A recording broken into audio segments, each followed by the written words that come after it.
Today, I'm going to tell you how to make the 100% detox carrot beetroot amla mix juice. For this, I'm going to take 1 cup of beetroot nicely washed and chopped.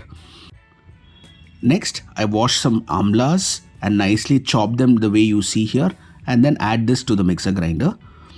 On top of this, we add some nicely chopped carrots, preferably Ooty carrots because they're more juicy.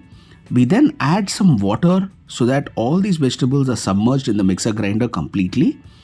We then grind this nicely, ensure that we do not add any ingredients like salt or any spices while grinding. We add this ground mixture to the sieve so that all the hard particles are taken off. Now we have the pure juice with us. To this, now we add some lemon juice. We then top it up with some salt and then add some pepper. Follow it up with some honey, which is completely optional.